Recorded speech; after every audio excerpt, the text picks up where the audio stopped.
ನೈಸ್ಗಾಗಿ ಅಕ್ರಮ ಭೂಸ್ವಾಧೀನದ ಬಗ್ಗೆ ತನಿಖೆಗೆ ಹೈಕೋರ್ಟ್ ಆದೇಶ. ನೈಸ್ ರಸ್ತೆಯಲ್ಲಿ ಟೋಲ್ ಸಂಗ್ರಹ ಅಕ್ರಮ ಅಂತ ಹೈಕೋರ್ಟ್ ಪೀಠ ಹೇಳಿತ್ತು. ಹೈಕೋರ್ಟ್ ಆದೇಶದ ಬಗ್ಗೆ ಕೇಂದ್ರ ಸಚಿವ ಎಚ್ಡಿಕೆ ಸುದ್ದಿಗೋಷ್ಠಿ.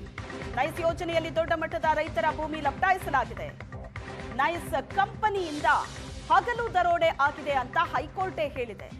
ಸರ್ಕಾರವು ಇದರಲ್ಲಿ ಶಾಮೀಲಾಗಿದೆ ಅಂತ ಕೋರ್ಟ್ ಹೇಳಿದೆ ಅನ್ನೋದನ್ನ ಎಚ್.ಡಿ. ಕುಮಾರಸ್ವಾಮಿ ಅವರು ಹೇಳಿದ್ರು.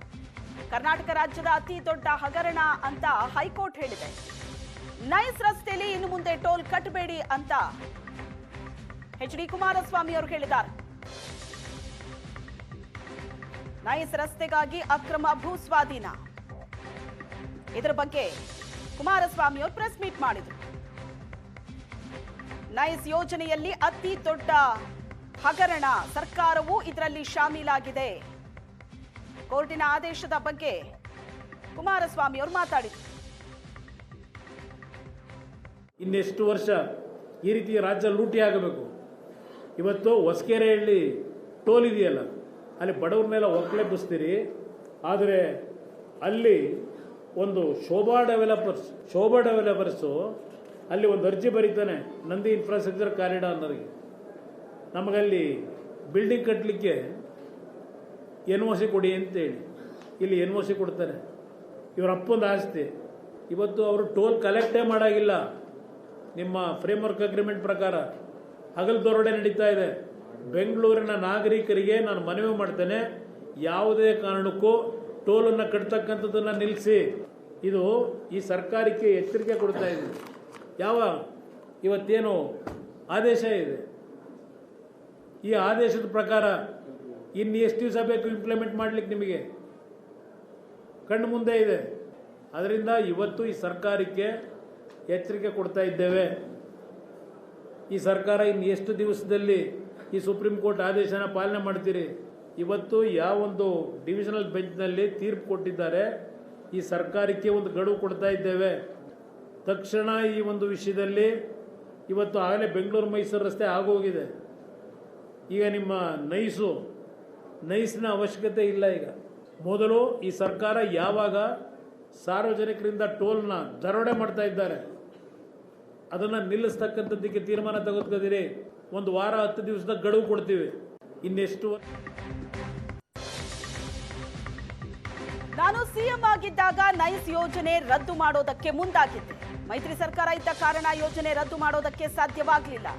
ನೈಸ್ ರಸ್ತೆಯಲ್ಲಿ ಟೋಲ್ ಸಂಗ್ರಹ ನಿಲ್ಲಿಸೋದಕ್ಕೆ ಕುಮಾರಸ್ವಾಮಿ ಆಗ್ರಹಿಸಿದ್ದಾರೆ. ಹೊಸಕೆರೆಯಲ್ಲಿ ಟೋಲ್ ಮಾಡೋದಕ್ಕೆ ಬಡವರನ್ನ ಒಕ್ಕಲೆಬ್ಬಿಸ್ತಾ ಇದ್ದಾರೆ. ಶೋಭಾ ಡೆವಲಪರ್ಸ್ಗೆ NOC ಕೊಡೋದಕ್ಕೆ ನೈಸ್ ಮುಖ್ಯಸ್ಥ ಯಾರು? ಪ್ರಶ್ನೆ ಮಾಡಿದ್ದಾರೆ ಕುಮಾರಸ್ವಾಮಿ. ನಾನು ನಾಡಿನ ಜನತೆಗೆ ಹೇಳಲಿಕ್ಕೆ ಬಯಸ್ತೀನಿ, ಇವತ್ತು ಈ ರೀತಿ ವೈಲೇಟ್ ಮಾಡಿ ಇವತ್ತು ರೈತರನ್ನ ಒಕ್ಕಲೆಬ್ಬಿಸತಕ್ಕಂಥದ್ದೇನಿದೆ, ಇಲ್ಲಿ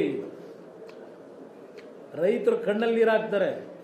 ಇಲ್ಲಿ ನಾನು ಇವತ್ತು ಯಾತಕ್ಕೆ ಈ ನೈಸ್ ವಿಷಯದಲ್ಲಿ ನಿಮ್ಮ ಮುಂದೆ ಇಡ್ತಾ ಇದ್ದೇನೆ ಅಂದರೆ, ಇವತ್ತು ಒಂದು ಕಡೆ ಬಿಡದಿನಲ್ಲಿ ನಾಳೆ ದಿನ ಏನು ನಡೀತಾ ಇದೆ, 29 ವರ್ಷ ಆಗಿದೆ ಈ ನೈಸ್ ಕಂಪ್ನಿಯ ವಿಷಯದಲ್ಲಿ. ಬಹುಶಃ ನಾನು ಜೂನ್ ತಿಂಗಳಿನಲ್ಲಿ 2006 ನಾನು ಮುಖ್ಯಮಂತ್ರಿ ಇದ್ದಾಗ 6/6/2006 ವಿಧಾನಸಭೆ ಕಲಾಪದಲ್ಲಿ ಈ ವಿಷಯವನ್ನು ಪ್ರಸ್ತಾಪ ಮಾಡಿದೆ.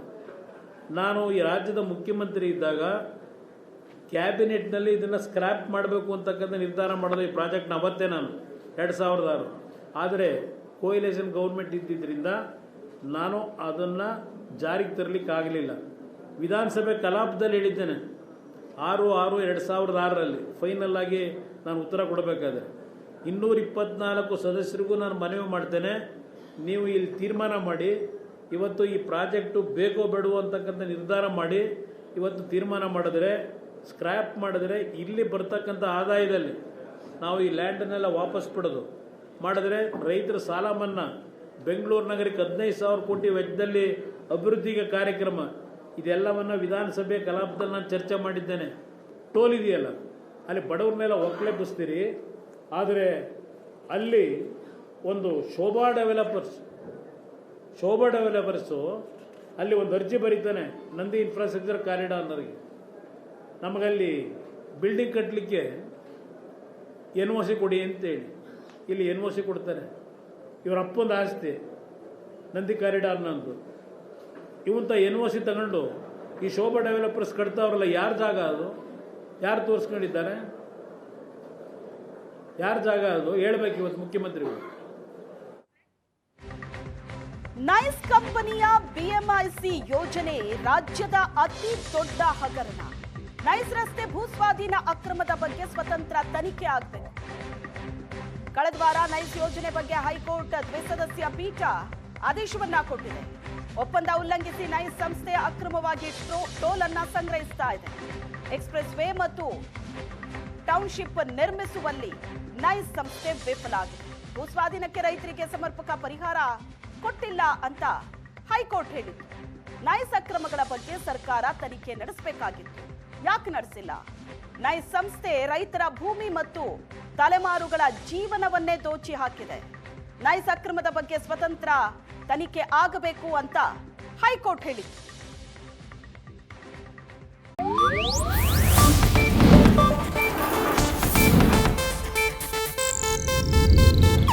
ಇದು ಏಷ್ಯಾನೆಟ್ ನ್ಯೂಸ್ ನೆಟ್ವರ್ಕ್ ಪ್ರಸ್ತುತಿ.